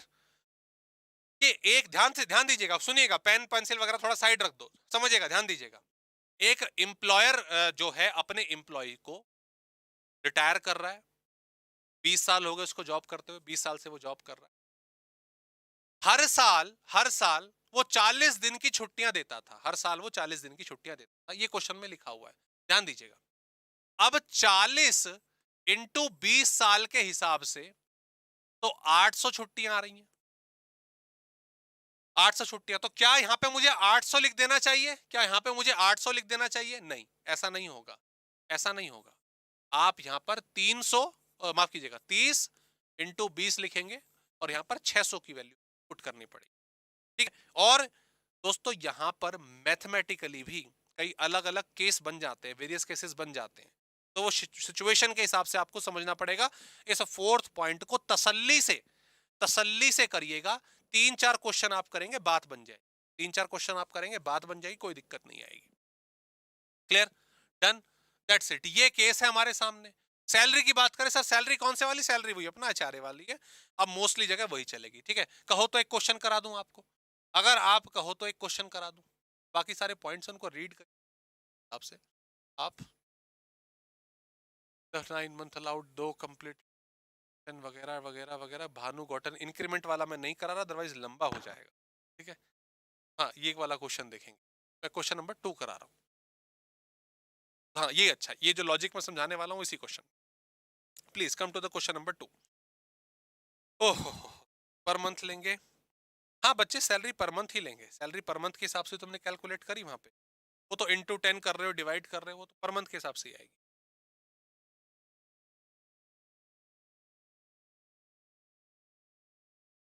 ओके, चलो, समय भी लगभग हमारा पूरा हो गया, क्वेश्चन पे आ गए हैं, लास्ट खत्म करेंगे। सैलरी हमारा डन हो जाएगा। अगली क्लास हमारी दोस्तों होने वाली है हाउस प्रॉपर्टी की।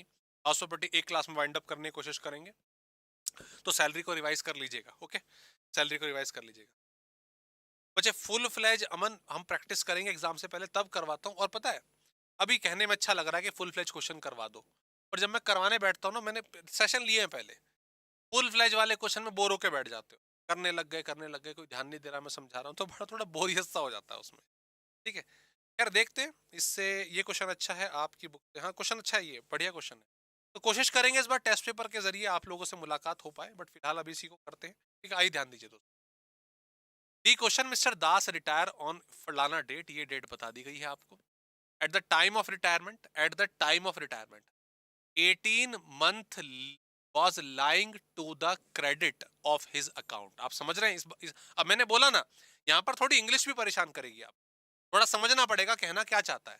ये जो मिस्टर दास हैं इस डेट पर रिटायर हो गए हैं, और जब ये रिटायर हुए तो 18 महीने की छुट्टियां इनकी क्रेडिट पड़ी हैं, मतलब 18 महीने की छुट्टियां ये अभी ले सकते थे। मतलब 18 इंटू 30 अगर आप करोगे तो भाई की 540 छुट्टियां अभी बची हुई थी। 540 छुट्टियां जो है, सीधी सी बात है, वो अपना क्या नाम है, ले सकते थे, कमाई गई छुट्टियां एक तरह से। ठीक है, आगे बढ़ते हैं। He receive leave encashment equivalent to 18 month basic pay. In 18 महीने की छुट्टियों के बदले इनको लीव इनकैशमेंट मिल गई, लम्स अमाउंट मिल गया। वो कितना है, वो कितना है, वो 1,26,000 रुपए। ओके, अब आती है हमारी एंट्री जो हमें डिस्कस करना है। हम लीव सैलरी की बात कर रहे हैं। His employer allows him 1.5 month leave for every completed year of service. ठीक है जी। ड्यूरिंग हिज टेन्योर ही अवेल्स 12 मंथ सैलरी। पूरे जिंदगी में उन्होंने 12 महीने की छुट्टियां, ठीक है, 12 महीने की छुट्टी। At the time of retirement he also get DA 3,000 रुपए का। उसका लास्ट इंक्रीमेंट 1,000 था जो 1 अप्रैल को हुआ था। ब्ला ब्ला ब्ला। पिछले 10 महीने की सैलरी इनकी कांस्टेंट रहेगी। मेन इंटरेस्ट मेरा वही स्टार्टिंग वाला पॉइंट कैलकुलेट करने को है। आइए ध्यान दे दोस्तों, ध्यान दो दोस्तों। सबसे पहला क्या आएगा, what will be the very first. सबसे पहला सर एक्चुअल रिसीव्ड, 1,26,000 रुपए। बी मैं यहाँ पे लिख रहा हूँ 3,00,000 रुपए। ठीक है, थोड़ी स्पेस यहाँ पे, यहीं पे सॉल्व हो जाएगा, इसलिए मैं थोड़ा जगह बचा रहा हूँ। मुद्दा है सी को कैलकुलेट करने का। पिछले 10 महीने की सैलरी सर, बेसिक पे, डीएस पर term, percentage commission on cell.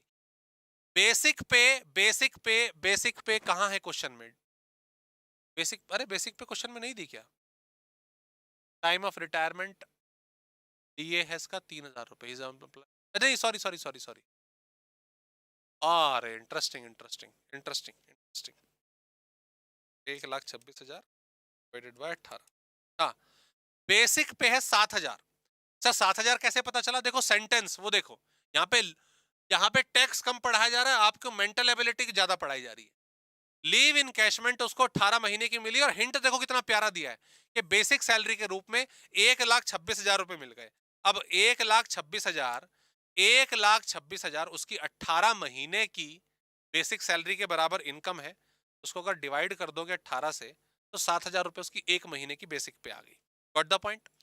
तो 7,000 रुपए एक महीने की बेसिक प्लस 3,000 रुपए का डीए, मैं इसको फॉर्म्स पार्टी मान रहा हूं, कमीशन इसमें है नहीं, इंटू 10 करोगे तो 1,00,000 रुपए तो ये आ गया।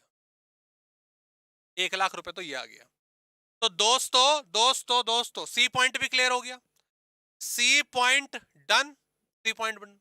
अब सर डी पॉइंट पे आ जाओ, डी पॉइंट पे आ जाओ, very easy, easy peasy. C point में तो हम, डी पॉइंट में तो लास्ट वाला पहले लिख दो। सर 1,00,000 की उसकी तनख्वाह, इसको डिवाइडेड बाय 10 करेंगे और डिवाइडेड बाय 30 करेंगे तो पर डे की सैलरी आ गई, पर डे की सैलरी आ जाती है। Clear, done. सर ए रॉन्ग है। ए रॉन्ग क्यों है? 1,26,000 रुपए मिले ना उसको 18 महीने के। अंसारी जी, उन्हें 18 महीने की लीव सैलरी मिल गई, 1,26,000, क्या कंफ्यूजन है उसमें? आगे बढ़ेंगे, ध्यान दें। अब मुझे निकालना ये मुद्दा, मैं दोनों तरीके से यहाँ पे अमाउंट लिखूंगा, उसके बाद फिर आपका फैसला है आपको किससे करना है। टी थोड़ा सा और पीछे ले जाते हैं। पहले मैं ईयर से करता हूं, सर क्वेश्चन में नहीं बताया, क्वेश्चन में नहीं बताया कि कितने साल नौकरी करी। अरे बताया है, बस ढूंढना है। ध्यान दीजिए, 18 महीने की छुट्टियां इसने कमाई, 18 महीने की छुट्टियां इसने कमाई। इंक्रीमेंट मैटर नहीं करेगा ना अंसारी साहब, क्योंकि ये रिटायर कब हुआ है? 31 मार्च को हुआ है। इंक्रीमेंट मिला 1 अप्रैल को, तो 12 महीने पहले मिला ना, मुझे तो 10 महीने की कैलकुलेट। तो इंक्रीमेंट मैटर नहीं करेगा मेरी लीव सैलरी की कैलकुलेशन में। Got the point? आगे बढ़ते हैं, मैं वापस आ रहा हूं। क्वेश्चन में ईयर्स नहीं दिए, लेकिन दे रखे इनडायरेक्टली। ध्यान दो, 18 महीने की छुट्टियां इसने कमाई, 18 की कमाई मतलब काम करा ऑफिस जाके, प्लस 12 महीने की छुट्टियां इसने ली मतलब 30। पूरी जिंदगी में इसको, पूरी जिंदगी बोले तो जॉब की जिंदगी में इसको 30 महीने की छुट्टियां अलाउड थी। अब 30 महीने, सर इंक्रीमेंट भी तो है, मैं इंक्रीमेंट वाला पॉइंट दोबारा पढ़ूं। इंक्रीमेंट, इसका last increment 1,000 in basic was 1/4 को हुआ था। लीव सैलरी निकालनी है, इंक्रीमेंट कहीं और भी है क्या? इज लास्ट इंक्रीमेंट 1,000 रुपए का। दोस्तों इंक्रीमेंट से क्या लेना देना हो? सर सैलरी में इंक्रीमेंट हुआ है, सी पॉइंट में 70,000 आएगा, 7 और 3 10,000। बच्चे क्यों आएगा? मेरे को अभी भी आप लोगों का मैं कुछ जल्दबाजी में गलत पढ़ रहा हूँ क्या? इस डेट को ये रिटायर हुए, ठीक है। During his tenure he will 12 month की लीव, ठीक है। लास्ट इंक्रीमेंट 1 अप्रैल को हुआ था बेसिक में, जो कि 7। कहां दिक्कत आ रही है? मेरे कोई बात समझ नहीं आ रही, क्या दिक्कत आ रही है? 1,26,000 डिवाइडेड बाय 18 इंटू 10, ये आप क्या बता रहे हो? I am still not getting it. आप क्या कर रहे हैं मुझे समझ नहीं आ रहा। दोस्तों ध्यान दीजिए, ध्यान दीजिए, ध्यान दीजिए, समझिए क्वेश्चन को। क्वेश्चन क्या कह रहा है? क्वेश्चन क्या कह रहा है समझिए। ये लीव सैलरी पर पहुंचा, ठीक है, समय हो गया, जल्दी समझेंगे प्लीज। ये लीव सैलरी लेने पहुंचा, ये कह रहा जी मुझे लीव सैलरी दे दो जो बनती है। मालिक ने इसको 1,26,000 रुपए उठा के दे दिए, 1,26,000 रुपए दे दिए। 1,26,000 रुपए इसके बराबर थे 18 महीने की बेसिक सैलरी। 18 महीने की बेसिक सैलरी मतलब ये नहीं कि आज से पिछले 18 महीने की सैलरी कैलकुलेट करोगे। भाई तेरी आज सैलरी क्या है, आज बेसिक सैलरी क्या है, उसके हिसाब से तेरे को एक 26 मिले हैं। पिछले 18 महीने में, आई रिपीट, पिछले 18 महीने में इसकी जो बेसिक सैलरी बनती है वो नहीं है ये, वो नहीं है ये, ऐसा क्वेश्चन नहीं आएगा, ठीक है। तो 1,26,000 आज की बेसिक सैलरी के हिसाब से इसको मिले हैं। 18 से डिवाइड करा 7,000 आ रहा है, 7,000 इज द बेसिक पे, ठीक है। ये लॉजिक है, ओके ओके, ठीक है। 7,000 का बेसिक पे आ गया ये वाला, या तो फिर क्वेश्चन में नोट छोड़ना कि वी एज्यूम्ड दैट, बट ऐसा नहीं है, ऐसा नहीं है, ठीक है, क्लियर। 7,000 और डीए जोड़ दिया मैंने 3,000 रुपए का, 10,000, 1,00,000 रुपए सीधा सीधा बन रहा है। बराबर है कि नहीं है? क्लियर? क्या दिक्कत है? आगे बढ़ते हैं दोस्तों, मैं मुद्दे पर आता हूं, ध्यान दो।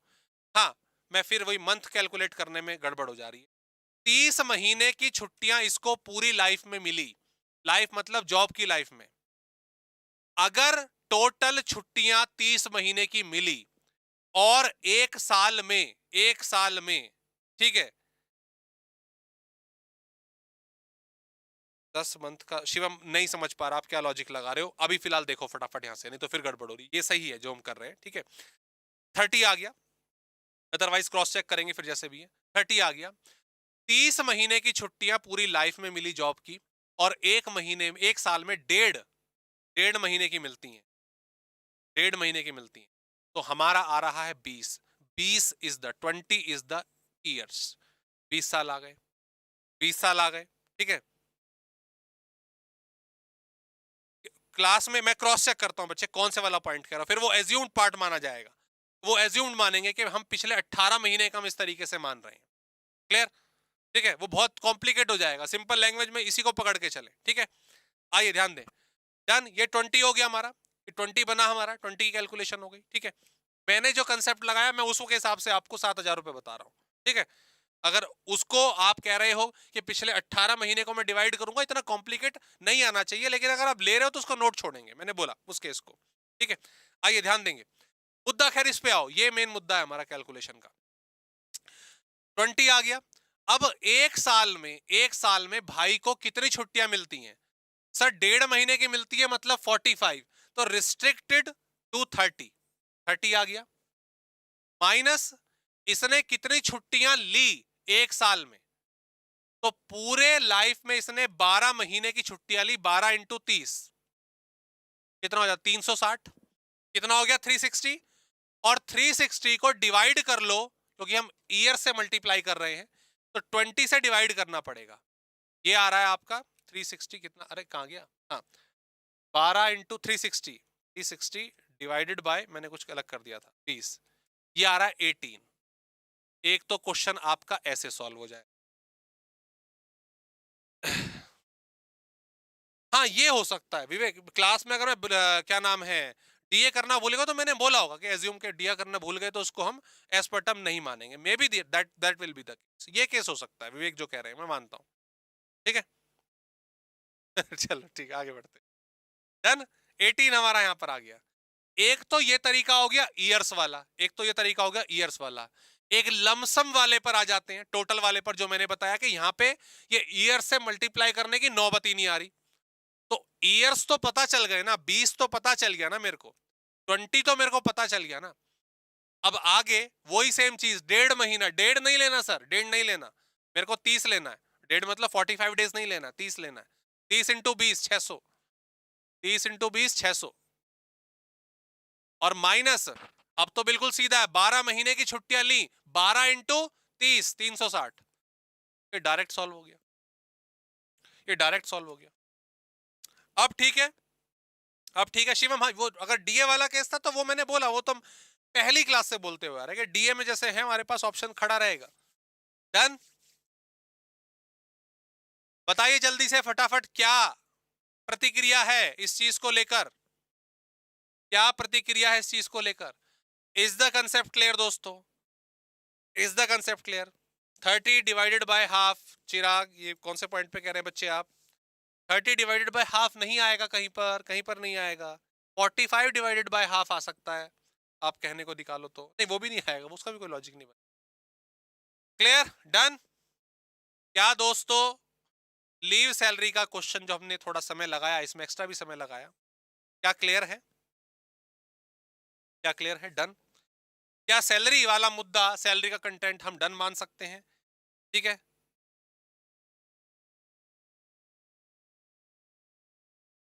जी डन, ओके जी, क्लियर। ओके ओके, विवेक ने पूरी एक्सप्लेनेशन दे दी मेन क्लास की, बहुत बढ़िया। आगे बढ़ते हैं, चलिए। तो सैलरी दोस्तों, जितना कंसेप्ट क्लियर हो सकते थे पूरी क्लास में, तो इसमें 16-17 घंटे का समय लगता है, ठीक है, बट ठीक है, हमें कंसेप्ट रिवाइज करने थे, हमने करे। कुछ ना कुछ एडिशनल बेनिफिट ही होना चाहिए, उम्मीद करता हूँ वो हुआ होगा। क्लियर? ये डन हमारा दोस्तों। अगला सेशन फ्राइडे को आप लोगों को बता रहा हूँ, हाउस प्रॉपर्टी प्लीज रिवाइज कर लीजिएगा। ब्लैक शर्ट मैंने पहन के आनी है, ये मैं याद रखूंगा, भूल ना जाऊं, गड़बड़ हो जाती है कई बारी, ठीक है। दोस्तों सैलरी का कंसेप्ट डन हुआ हमारा।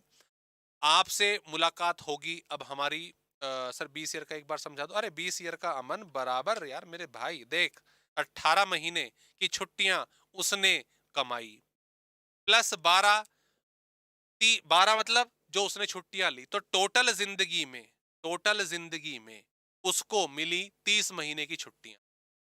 अगर एक साल में 1.5 महीने की छुट्टियां मिलती, आई रिपीट, मैथ्स का क्वेश्चन आ गया, अगर एक साल में 1.5 महीने की छुट्टियां मिलती हैं, तो 30 महीने की छुट्टियां कितने साल में मिलेंगी?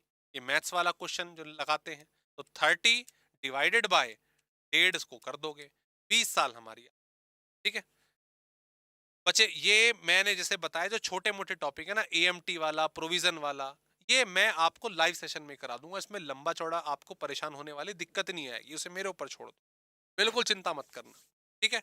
अभी जो हमारा हेड कंटेंट है उसको खत्म करें फटाफट से। ओके दोस्त, ओके मित्र, चलो फिर हाउस प्रॉपर्टी वाला पॉइंट मैंने आप लोगों को बता दिया। फ्राइडे को मिलते हैं सेम टाइम पर, उम्मीद करते हैं कि इसमें कोई दिक्कत नहीं होगी। और उसके बाद फिर जो हमारा कंटेंट आगे बढ़ेगा, हाउस प्रॉपर्टी हम एक क्लास में निपटाएंगे, ज़्यादा लंबा चौड़ा नहीं है। फिर बीजीपी वाले सेशन जो है दोस्तों वो हमें करना, ओके। चलो फिर, bye bye, see you all, take care, ध्यान रखेंगे सारे के सारे बच्चे अपना, और मिलते हैं आपसे नेक्स्ट क्लास में। Love you all.